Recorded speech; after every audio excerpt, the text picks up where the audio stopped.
Hello students. Welcome back to the class of environmental applications. Dear children, we have already done about the impact of agricultural practices, animal husbandry on the environment. Our today's topic is industries are the major polluters. Means we will see how industrial growth has really degraded the environment, and more than agriculture all or animal husbandry, how industrial revolution has really affected our environment. Now in this slide we can see that different types of industrial wastes are given, different sources are mentioned here. There are different types of industrial waste such as factory waste, waste from oil industry, electronic waste, biomedical waste, etc. No doubt that the progress of any country is measured by its industrial growth, but during the production process they create lot of waste. This waste can be in solid, liquid, or gaseous form. We all know that the raw materials are used in the industries, such as different resources from the forests, fossil fuels, etc. So, students, while converting these raw materials into products in the industrial process, lot of pollutants get released into the environment and degrades it. Next, various effluents from factories, pollutants from breweries, tanneries, textiles, chemicals, and petrochemical or oil industries are released. So, factories release lot of effluents. Effluents means waste in the form of liquid. So, lot of effluents get released into the environment, especially into the water bodies nearby. Breweries industries or beer making industries produces spent grains as waste, because we know that fermentation of barley produces beer. So it also releases wastewater, and the spent grain as the solid waste released from the breweries or beer making industry. Now here we have also taken example of tanneries. So tannery is the place where the skins of animals are processed to produce leather. So thus all the this process takes place in the tannery industries.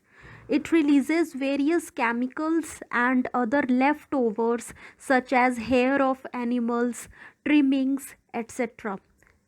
Oil spilled from the industries or from oil tankers accidentally can also pollute streams, rivers, and can kill aquatic animals as they cannot breathe properly.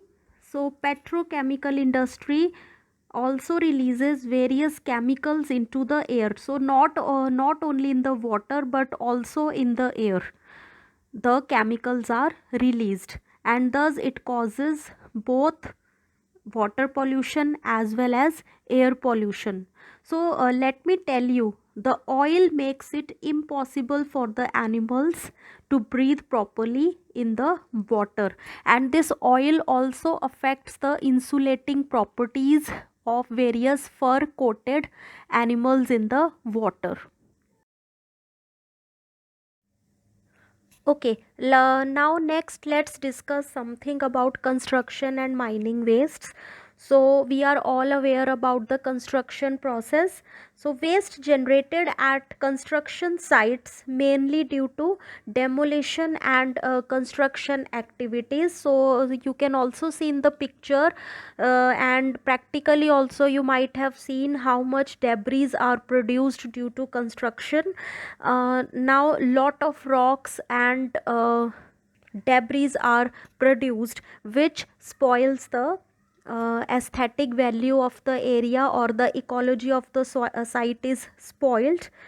Now the digging of the earth for foundation of high rise buildings generate large amount of soil and rocks. So basically these soil and rocks, they get piled up, and they are also known as over dumps. Now they will spoil the ecology of the site wherever they are dumped. And it also takes long time to regenerate any type of vegetation in such places. Then we have mining waste. On the other hand, the waste which is generated from mining operations, etc., are called as mining wastes.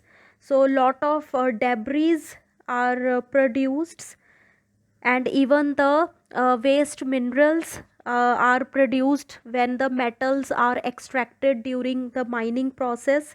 So these wastes again, they spoil the ecology of the place, and also spoil the fertility of the soil, and again it takes long time for the vegetation to regenerate. Now let's take up a few more examples. So if we talk about textile industries, they release effluents into the water bodies. Effluents means liquid wastes, as I told you. It includes various chemicals, coloring agents, dyes, etc. Then if we talk about cement industries, it mainly releases cement clinkers, dust and various harmful gases causing air pollution. Next, biomedical wastes. Now, these are the wastes that are generated from the activities performed in hospital, diagnostic centers.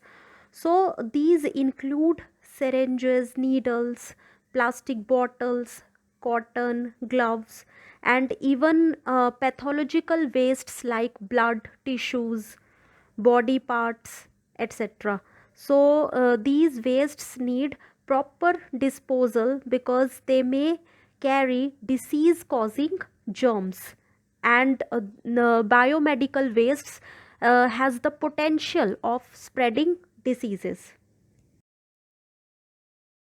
Next, management of industrial wastes.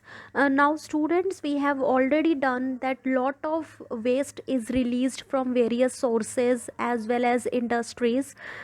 So how to manage all this industrial wastes before it gets piled up in the environment, or before it pollutes water, air or soil?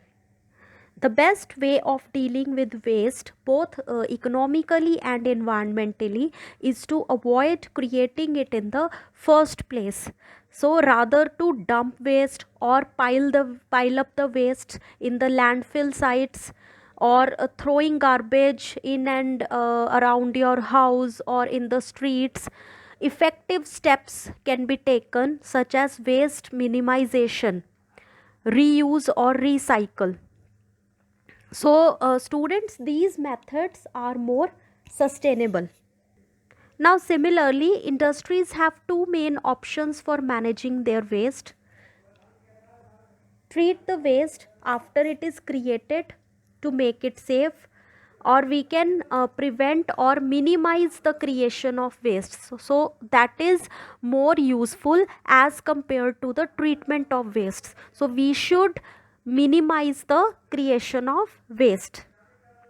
But different steps have been given to manage the waste in an eco-friendly manner. We can treat the waste suitably and make it safe before releasing it into the environment. So we know that lot of waste water and lot of waste effluents are released from the industries.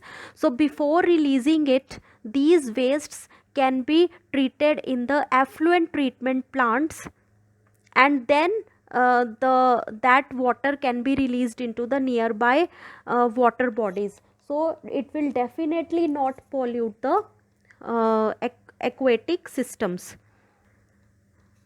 Then we can recycle or reuse the waste also. For example, the waste water can be reused for watering the parks, gardens, fields, and also can be used in the toilets. Then you can also sell or send the waste as raw material for another process. So here in your book, fly ash has been given the best example. Like fly ash is a waste which is produced from the burning of the coal, but at the same time it becomes a raw material for a cement plant. So this I will discuss with you in detail. Then at our individual level, whatever organic waste is released from the kitchen, that can be converted into manure in the composting bins. So in this way, much of the waste can be reduced at the individual level only, and composts are also prepared at the commercial level. Then we must promote reusable containers in place of throwaway ones. For example, glass bottles can be used instead of cans, or cloth bags instead of plastic ones. Then next point, we can also save fossil fuels by promoting renewable resources of energy. So students, we have already done in the previous chapter the disadvantages of fossil fuels, and the fossil fuels are limited in nature. So we should promote renewable resources of energy such as hydropower, solar power, etc. Next, in this slide, we can see few pictures in which we have used some eco-friendly methods to reduce the waste. So, in the first picture, we have the few containers in which plants are grown. So this is a kind of innovative plantation in which we have used the discarded containers and have decorated them and used them in place of conventional pots.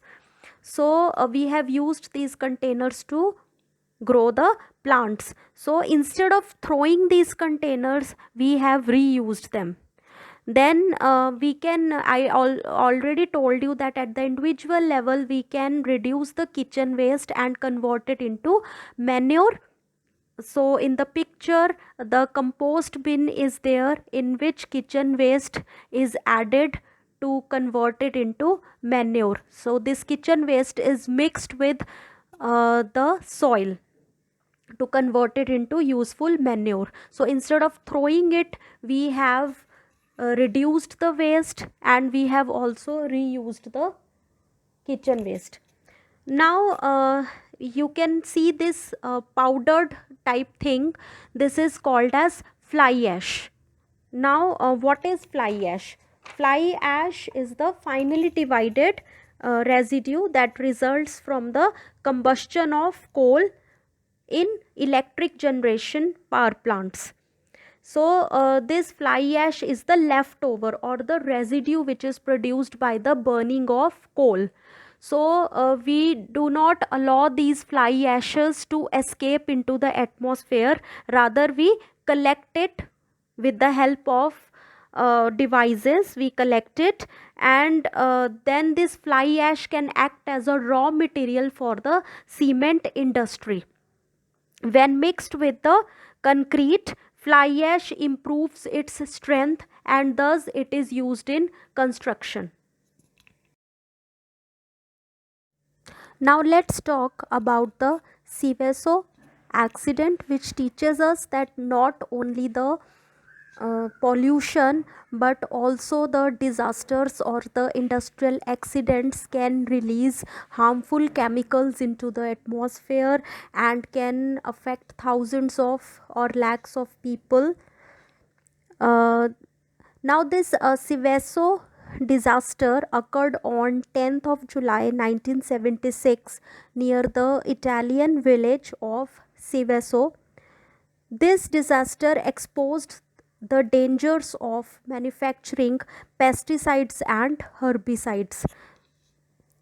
A cloud of toxic gas of dioxin was released accidentally into the atmosphere. So it was an accidental release of dioxin.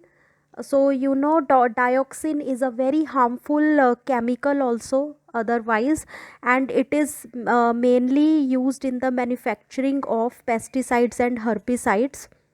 Now, this cloud was released accidentally, which settled visibly over the homes and gardens of Seveso.